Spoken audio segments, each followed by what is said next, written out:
Bonjour à tous et bienvenue sur le blog des nouvelles technologies. Donc aujourd'hui, je vais vous présenter un nouveau dispositif. Donc après avoir vu rapidement le Xperia M hier, on va passer sur un autre smartphone, cette fois-ci haut de gamme, puisque je vais parler et je vais vous présenter le LG Optimus G. Donc vous avez déjà dû le voir soit dans différents articles, soit dans plusieurs vidéos, puisque ce smartphone n'est pas si récent que ça.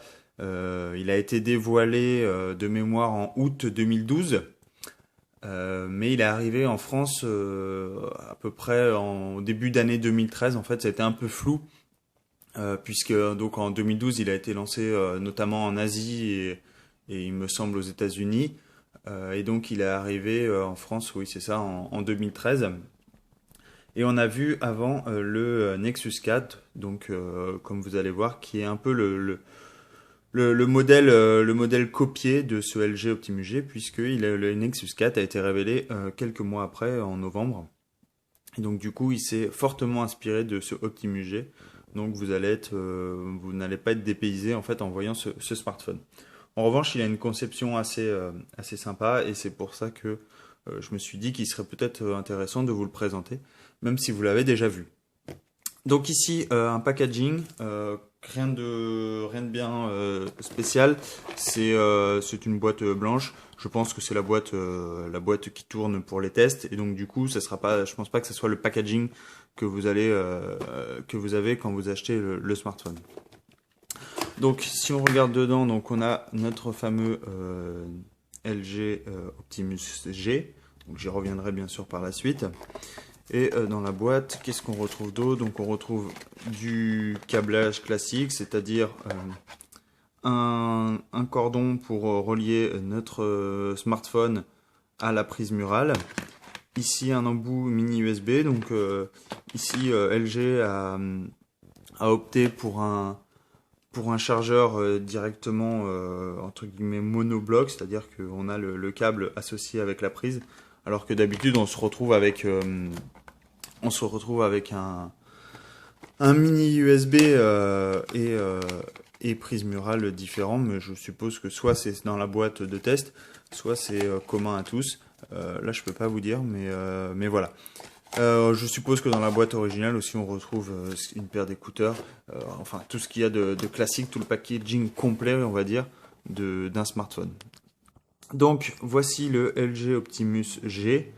Donc je vais y passer un petit coup parce que vous voyez on voit toutes les traces de doigts, donc ça c'est un petit point négatif. Hop, voilà, il est beaucoup plus propre. Donc ce fameux LG Optimus G, le voici sur toutes les coutures, je vais y revenir par la suite. Donc voilà, on se retrouve avec un smartphone donc haut de gamme, avec un écran de 4,7 pouces, offrant une résolution de 1280 par 768, donc c'est plutôt correct. On se retrouve avec une dalle de type IPS. Qu'est-ce qu'on a d'autre comme spécification? Donc au sein du smartphone, on va retrouver donc un processeur, c'est un Qualcomm S4 Pro. Donc c'est cadencé à 1 GHz, donc 4 cœurs. C'est le smartphone le processeur qu'on a également dans le Xperia Z, il me semble. On va également avoir au sein de ce smartphone une capacité de stockage de 32 Go. Donc en revanche, si la capacité vous paraît grande, c'est tout simplement puisqu'on ne peut pas rajouter une carte SD. Contrairement au Nexus, je sais même pas le Nexus 4 d'ailleurs, je suis même pas sûr de moi. Enfin, on peut pas rajouter une carte micro SD supplémentaire. Donc ça c'est plutôt dommage. Non, dans le Nexus 4, je le regarde puisque il est à côté, donc je reviendrai par la suite. On peut pas ajouter une carte non plus dans le Nexus 4 et le Nexus 4, sachant qu'il existe en deux tailles, en 8 Go et en 16 Go. Donc voilà, le Optimus G est un peu plus conséquent au niveau stockage.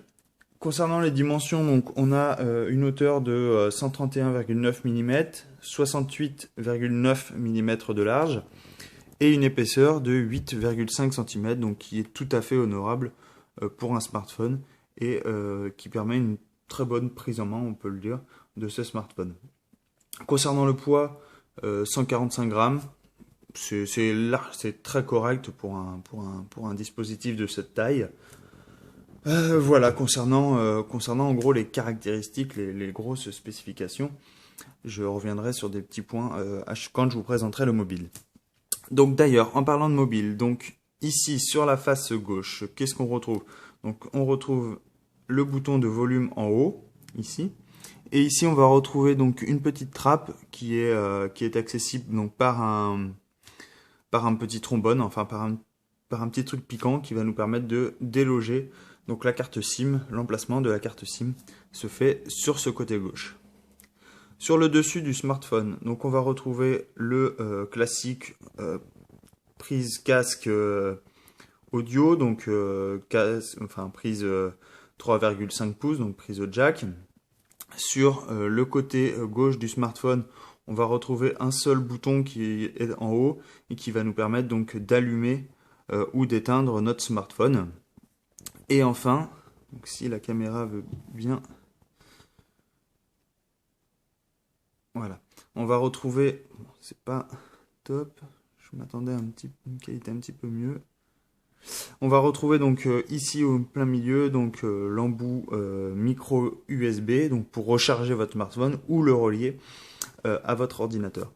On notera également sur les côtés deux petites vis ici qui nous font dire que la coque est solidement attachée au smartphone et donc il n'est pas possible d'enlever la coque arrière pour accéder à la batterie ou quoi que ce soit.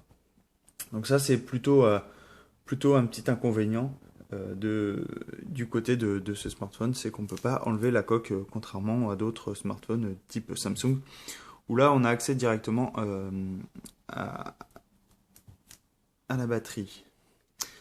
Donc j'ai fait le tour pour les quatre côtés, maintenant on passe à l'arrière. Donc ici, comme vous le voyez, on va retrouver un capteur photo de 13 mégapixels. Donc est-ce qu'il veut bien zoomer? Voilà. Donc un capteur photo de 13 mégapixels, un flash LED juste en dessous. On va retrouver la marque LG ici avec le logo. Et sinon en bas, 2-3 petites infos sur le smartphone et où il a été construit. Donc voilà ça pour la face arrière. Si on regarde, je vais passer un petit coup de chiffon aussi, ce que vous voyez, le gros inconvénient, c'est que on a vite les traces de doigts. Et donc du coup sur l'arrière on a une surface vitrée un peu comme on a vu pour le Nexus 4, sauf que l'effet est différent, donc je sais pas si je vais réussir. Voilà, on a des petits points blancs donc qui donnent cet effet un peu classe au smartphone qui vient complètement trancher avec le côté plastique qu'on a sur d'autres types de smartphones. Et donc du coup ça lui donne un aspect un peu plus solide et vraiment un peu plus classe au smartphone. Concernant la façade avant, donc ici on va retrouver donc un capteur qui va nous permettre donc tout ce qui est prise vidéo frontale, la marque LG et différents capteurs ici qui vont nous permettre notamment d'empêcher que le smartphone se mette en veille, etc. Donc des capteurs qui vont nous permettre de regarder nos yeux, etc. pour savoir si le smartphone est utilisé. Je ne sais pas si vous l'avez vu tout à l'heure, on a les petites LED de notification donc en haut à gauche ici, donc qui viennent s'allumer dès lors qu'on a une notification. En bas on retrouve, donc là je vais essayer de, voilà. En bas on retrouve donc nos trois boutons capacitifs classiques, donc le retour arrière, le bouton home et ici pour accéder aux différentes options. Mais ça je vais vous le montrer par la suite. Donc voilà, je pense avoir fait le tour point de vue matériel. Vous voyez, rien de bien extraordinaire entre guillemets. On a affaire à un smartphone quand même aux allures, aux caractéristiques vraiment carrées. Vous voyez, c'est assez carré, caractéristique de la ligne Optimus de LG et qui vient du coup complètement différemment de ce qu'on a pour le Nexus 4. Donc voici les comparaisons. Donc des deux smartphones qui pourraient être entre guillemets frères jumeaux. Donc ici on a à gauche le Nexus 4 bien sûr, et donc l'Optimus G à droite. Donc vous voyez les courbures ici, on a vraiment quelque chose de différent, de beaucoup plus prononcé sur le Nexus 4 que sur que sur le Optimus G. Ce que j'ai oublié pour le Nexus 4, pourquoi je le compare, c'est tout simplement puisque celui-ci a été produit également par LG. Si on regarde le dos des smartphones, donc outre le fait qu'on a LG et Nexus, on se retrouve avec une face en verre sur les deux côtés. Donc vous voyez, on a carrément un effet miroir pour les deux smartphones. Et on retrouve quelques petites caractéristiques comme les vis, etc. Donc on se retrouve avec deux smartphones qui sont vraiment semblables, entre guillemets, au niveau conception. Vous voyez, on retrouve également le bouton de volume des deux côtés, les deux petites trappes également pour accéder à la SIM. Sur le dessus, voilà, on retrouve l'emplacement de la prise casque ici et ici, les deux petits trous pour le micro, et sur le dessous, on va retrouver également donc, les caractéristiques des deux vis, donc ici, ici et ici et ici et ici, le micro USB, les petits trous pour un autre micro ici. Donc vous voyez, c'est vraiment une conception identique entre les deux smartphones, malgré différences esthétiques. Autre différence majeure, et là elle concerne l'OS plus particulièrement, puisque sur le Nexus 4, on se retrouve avec une ROM, un système d'exploitation entièrement Android, c'est-à-dire entièrement contrôlé par Google. Et on retrouve notamment la dernière version de Android, donc la version 4.2 de Jelly Bean, alors que sur LG c'est différent puisque LG amène sa propre surcouche et du coup on ne retrouve pas l'environnement que tous les amateurs Android connaissent, l'environnement Android pur. Et du coup, on se retrouve également avec une version plus ancienne d'Android, puisqu'il s'agit de la version 4.1. Donc, c'est pas non plus à la ramasse. Mais voilà, on n'est pas sur la même longueur d'onde au niveau version Android. 4.1.2, pardon. Donc, déjà, le petit effet qui arrive avec cette interface, vous voyez, c'est cette espèce de bulle là qui sur l'écran de verrouillage, qui donne un effet un peu plus sympa au déverrouillage de l'écran. Ce qui différencie également, c'est comme vous pouvez le voir tout de suite, c'est la partie widget qui vient avec la surcouche LG. Donc on a différents widgets qui peuvent être activés par un appui long comme ceci. Et là, je choisis ce que je veux mettre. Par exemple, je veux insérer une widget, je sais pas moi, Dropbox, par exemple. Je clique dessus et là, je peux directement insérer ma widget. Il me demande de créer un raccourci. Hop. Et là, du coup, j'ai mon widget directement Dropbox, directement installé sur mon smartphone, pardon. Donc ça c'est un peu différent l'appui long puisque sur Android on n'a pas du tout le Android pur, on n'a pas du tout le même comportement. Donc voilà. Comme vous pouvez le voir également, je peux insérer n'importe quelle application depuis cet écran. Je me retrouve également avec donc ici je me retrouve avec une zone de notification et avec différents raccourcis en haut qui vont me permettre d'interagir avec mon smartphone. Et du coup, je vais pouvoir lancer différentes options très très rapidement. Je vais pouvoir lancer le mode avion, Miracast, ça j'y reviendrai par la suite, le mode hotspot. Je vais également pouvoir désactiver ou non la rotation de l'écran. Je vais pouvoir lancer le GPS. Je vais pouvoir lancer le mode Bluetooth, je vais pouvoir lancer le mode écho, je vais pouvoir lancer le mode NFC, donc mode qui va nous permettre d'échanger des informations directement avec d'autres dispositifs compatibles NFC, et lancer également le Quick Memo, donc ça je vais vous le montrer tout de suite, c'est assez simple. Voilà, donc par exemple sur un écran, n'importe quel écran où vous êtes, vous pouvez lancer le mode Quick Memo, et du coup vous allez pouvoir faire du dessin directement sur votre smartphone. Donc le smartphone n'arrive pas avec un stylet, mais on peut très bien imaginer que vous ayez un stylet à côté que vous achetez dans le commerce. Et ainsi, vous pourrez directement gribouiller dessus avec ce mode mémo qui peut être lancé à n'importe quel moment sur n'importe quelle page. Par exemple, je sais pas, je vais aller sur Twitter. Si j'ai besoin d'entourer quelque chose, je peux... Donc là, je vais gommer parce qu'on voit plus rien. Hop. Voilà, je gomme, tac, tac, tac, tac, tac. Hop. c'est fait. Et du coup, je peux prendre mon crayon et s'il y a quelque chose qui m'intéresse, par exemple, je peux l'entourer. Et je peux également partager directement cette capture, entre guillemets, soit avec toute une appli sociale, soit directement depuis envoyer un mail, soit ajouter à Dropbox. Enfin, vous voyez, vous pouvez partager cette image avec n'importe quelle application entre guillemets sociale. Vous allez également avoir accès donc ici à des applications donc QSlide, donc qui vont nous permettre de lancer. Donc par exemple, je peux lancer Internet Explorer. Et du coup, je peux avoir une application donc, qui est ici, donc qui est Internet Explorer. Je peux par exemple, hop, donc je peux aller donc sur le blog par exemple, hop, comme ceci. Donc là, je vais me retrouver sur le blog des nouvelles technologies et je vais pouvoir régler la luminosité de cette application pour savoir avoir accès à la transparence. Et du coup, je peux également lancer Twitter en arrière-plan et je peux donc naviguer ici depuis cette fenêtre sur sur le site en question sur lequel je veux. Je vais pouvoir lancer d'autres applications. Par exemple, c'est un agenda. Donc voilà, pratique.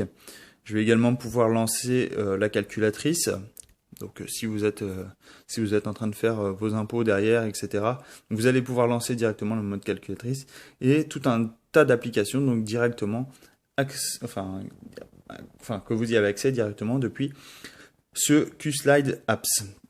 Voilà, donc ça c'est des aspects très pratiques qui viennent avec la surcouche LG. On va retrouver également d'autres petits utilitaires sympas. On va retrouver notamment un logiciel qui va nous permettre de faire un backup de notre smartphone. Donc là, on va pouvoir restaurer et backuper tout notre smartphone. On va avoir également une application qui va nous permettre... elle est où? Toc toc toc. Voilà, Quick Translator, donc qui va nous permettre de traduire directement... toc toc toc. Donc là, on a juste à prendre une photo et...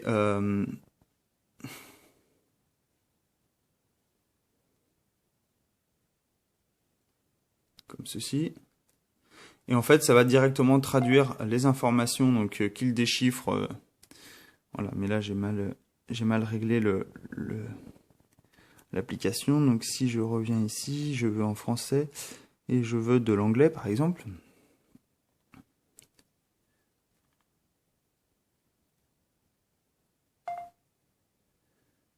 Donc je suis pas sûr qu'il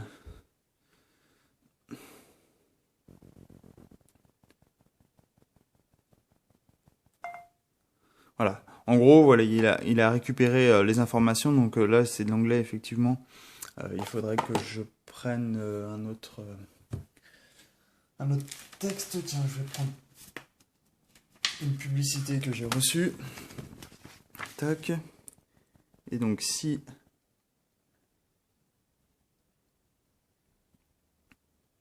je refais le test. Voilà, je vais faire comme ceci. Je vais enlever le flash parce que ça sert à rien. Voilà, là il essaye de reconnaître des mots. Je suis pas sûr qu'il y arrive.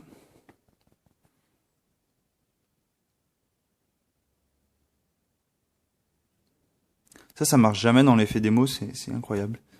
Alors que...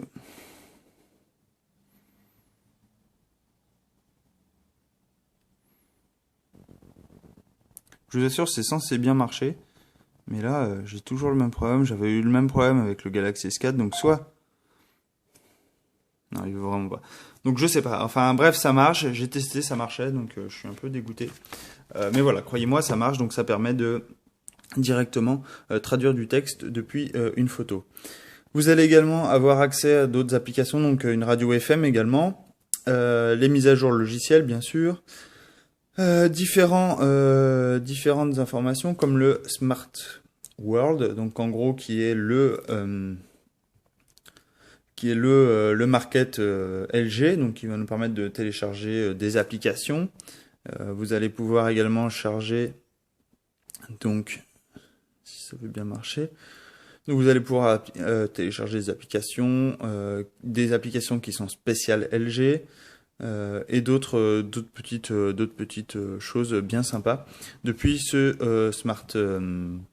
depuis cet App Store, donc qui va également être être supplémentaire à le Google Play Store que vous avez l'habitude d'utiliser.